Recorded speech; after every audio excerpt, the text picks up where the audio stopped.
If Batman is the hero Gotham deserves, well, I just feel sorry for Gotham.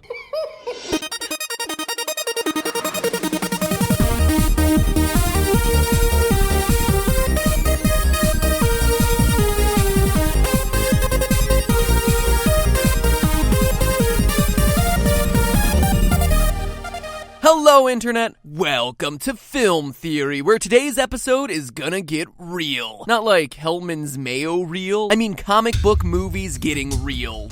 Seriously, even though it seems like it really shouldn't matter whether comic book superhero movies are realistic, it's been all the rage for literally the last decade. And it's made a huge difference in the way we see movies made about men in spandex tights. Comic book movies used to be the center of everything cheesy, campy, and overblown, but now every time you turn around there's another alcoholic Jessica Jones or debate about the ethics of Superman as a godlike being. Don't get me wrong, I enjoy it, it's just that this stuff is intense. And at the center of it all is Batman. Or should I say, Batman. That's right, gritty realism has been right next to the batarangs and grappling hook on Batman's tool belt ever since Christopher Nolan's Dark Knight trilogy took superhero movies from this to this.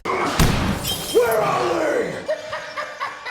And that's a good thing. I love the Dark Knight trilogy. Gotham is yours. Well, most of it anyway. Because, simply put, for being the films that defined what realism means in comic book movies, the ending has a huge mistake. A mistake that puts Batman's hero status into serious question. From here on out, hitch up your spoiler pants, because today we're talking about the ending of The Dark Knight Rises. At the end of the movie, Batman stands victorious. Bane has been defeated, and Talia al Ghul has died her dramatic death. Only one major threat remains, but it's a doozy. A nuclear bomb set to flatten Gotham. As the timer ticks down, Batman rushes to fly the bomb out over the water to a safe distance where it explodes. City saved. Batman is a hero. Except that's actually not what would happen. If the movie was truly adhering to realism as strictly as Christopher Nolan intended, Batman would actually have failed in his attempt to save the city. Let's look at the facts. To show you what I mean, I have to tell you some more about nuclear bombs. I've actually had the chance to visit one of the world's real nuclear weapon sites in Hiroshima to do research for this kind of episode, and these weapons are incredibly serious. Neutron bombs, like the one shown in Batman, work by shooting incredibly high-energy neutron particles to specifically cause radiation damage. To know how strong a bomb is, you look at its yield, which tells you how much regular TNT it would take to achieve the same blast as the bomb. The neutron bomb from Batman is a 4-kiloton weapon, meaning it would take 4,000 tons of TNT to get the same blast. That's 8 million pounds of TNT. To give you a comparison, the Hiroshima bomb was between 12.5 and 15 kilotons. So this one is actually quite a bit smaller, about a third of the size. Fun fact, or maybe not so fun fact, believe it or not, there have been much bigger bombs made and tested over the years, up into the megaton range, 100 times the size of what was detonated over Hiroshima. So to the movie's credit, it actually does a good job of using a much smaller bomb relative to how big these things can get. That being said, though, they're still far from me letting them off the hook. The other thing about neutron bombs that makes them special is that they give off about 10 times the neutron radiation of a fission bomb of the same size. That means that instead of most of the bomb's energy just being a regular blast, a lot more of it is specifically radiation energy, which is longer lasting and harder to contain. So even though the Bat Bomb is smaller than, say, the bomb dropped on Hiroshima, inside the blast radius, uncontrollable radiation would make it much more deadly. So how big exactly is that blast radius? Well, the movie actually tells us that it's 6 miles, or about 12 kilometers, so we know how far we need to get the bomb away from every other person to avoid major casualties. The end of the movie is trying to do this when we see Batman tow the bomb out to sea with his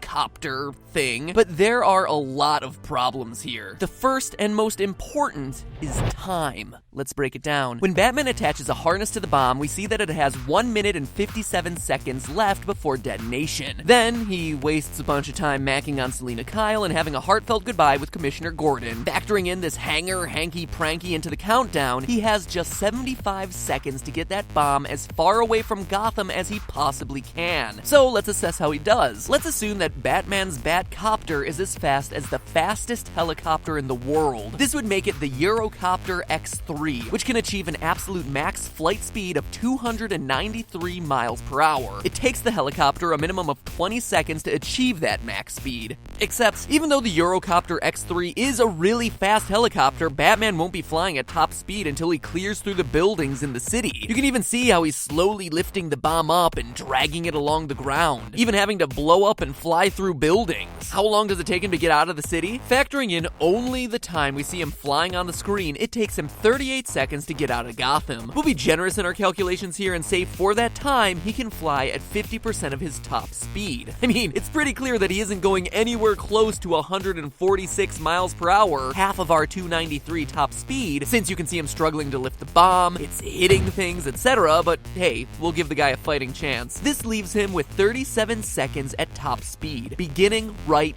here. Based on all these factors, and with the odds heavily stacked in his favor, the Batcopter would be able to fly only 3.1 miles away from the city before detonating over the water. Looking back at what the movie tells us about the blast radius, 6 miles, it's clear that Batman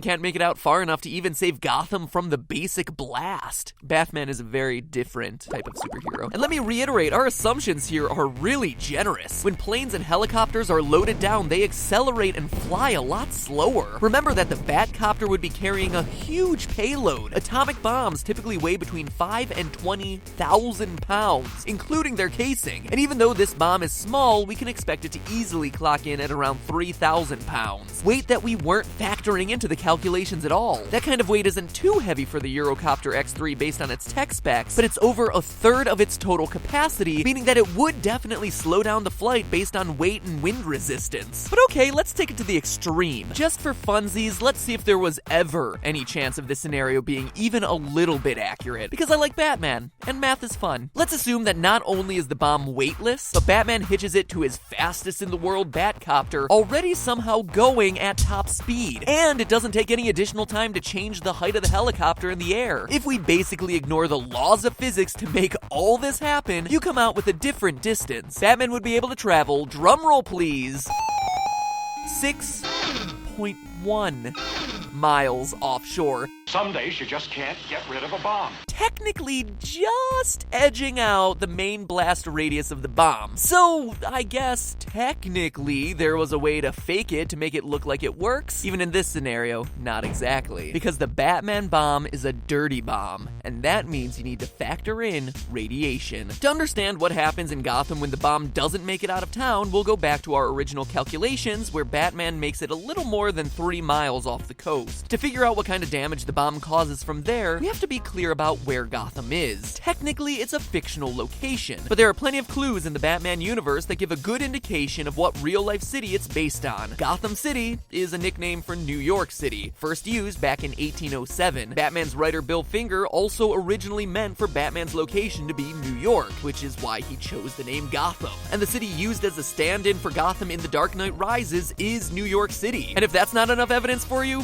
well, sorry, geez, face the facts, it's true, but okay, fine. You can tell that this is specifically Manhattan when you see Bane destroying all the bridges into town. I could go on, but really, there is no debate here. Why does this matter? Well, knowing that Gotham is roughly New York tells us a lot, especially about where Batman is going with the bomb. If Batman is starting in Manhattan, we know that there's only one direction you can go over Manhattan into the water, south. With that, we now know Batman's trajectory, and all that's left is for us to pinpoint the area 3.1 miles off the coast and figure out what would happen if you detonated a 4-kiloton nuclear bomb there. Unfortunately, modeling a nuclear bomb is incredibly difficult. Remember, there are a lot more factors in a dirty bomb than a regular explosion. There's the fireball, which is what creates the mushroom cloud that we associate with all the old footage of nuclear bombs. Then there's the physical blast radius, which is the actual shock wave that blasts through buildings and breaks glass. And finally, there's the nuclear fallout, which can travel massive distances and cause damage for years, decades to come. Luckily, I don't have to model out this explosion on my own because the internet can do it for me. Believe it or not, there's a site called Nuke Project that raises awareness for how destructive nuclear weapons are that actually lets you model the damage a nuke would cause anywhere in the world. Yeah, this is one of those nightmare fuel websites. Don't want to play with this one before going to bed or in the airport like we were when we were working on this episode. I've got to be on some watch list somewhere at this point. Anyway, you can't put in every factor, but we can put in a few, including including where the bomb goes off and how much it weighs. We know that the blast radius will already be 6 miles, and the model tells us that close to the center of the blast, we're looking at a 50 to 90% mortality rate. So what happens?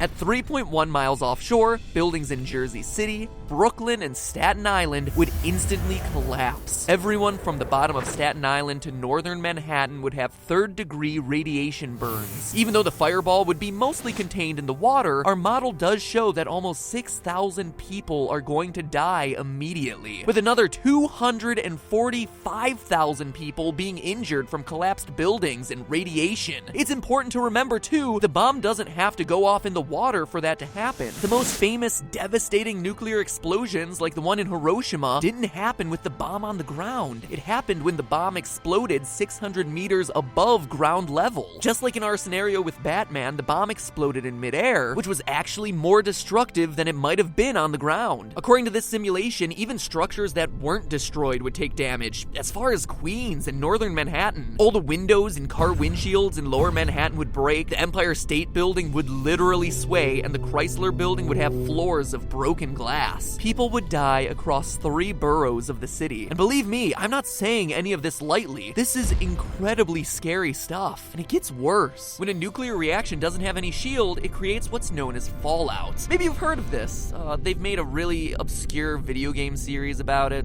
I don't know. In a very basic sense, nuclear fallout is residual radioactive material that's blown into the atmosphere, then falls out of the sky after the explosion and shockwave are gone. In our model, the fallout from this explosion will go the way the wind is blowing or water is flowing. Luckily, most of the water flows out to the ocean, along with the rest of the tin cans and dead bodies that are floating in the East River pretty much most of the time anyway. And I say luckily with a huge grain of salt. That radiation is going to contaminate the ocean for years, and with it all sea life, which will eventually make its way back to humanity. But what we're most interested in is the wind. The wind is a whole nother story. In Manhattan, wind patterns could carry radioactive dust, ash, or even black rain. Literal black rain. Rain that is black. All the way up the island and out into as far as Connecticut. And don't think you'll escape it by taking a weekend at the Hamptons, because this stuff can literally last for years. Cancer rates in the city would potentially skyrocket from the air and radioactive drinking water, and child birth defects would show up all over Manhattan. Not that you'd be able to get out of the city anyway. Remember, in this scenario, there are no bridges intact out of the city, and no way to evacuate Manhattan. Everyone is gonna be there stuck in lockdown, in a radioactive field for weeks. And here you thought the Dark Knight trilogy was dark before. But let's rewind and see if there was anything that could have been done to save the thousands of Gotham lives that were lost.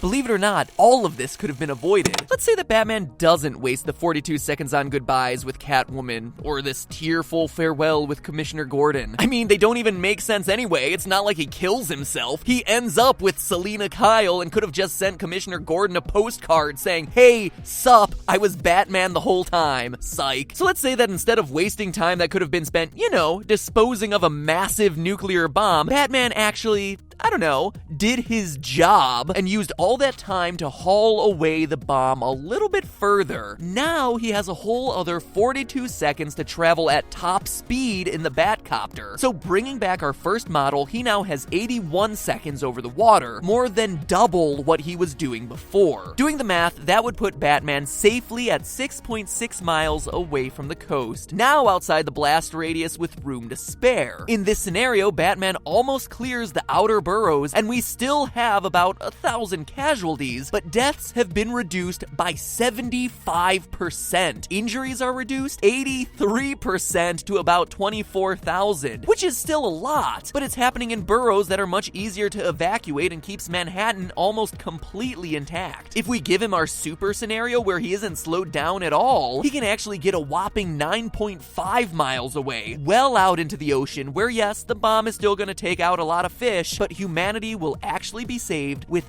0 casualties and no injuries based on the model. The extra 42 seconds Batman should have spent in the air cost Gotham over 4,000 deaths and literally hundreds of thousands of injuries. All of them could have been saved if Batman had just kept it in his pants or his rubberized codpiece. But hey, that's just a theory. A film theory. And cut.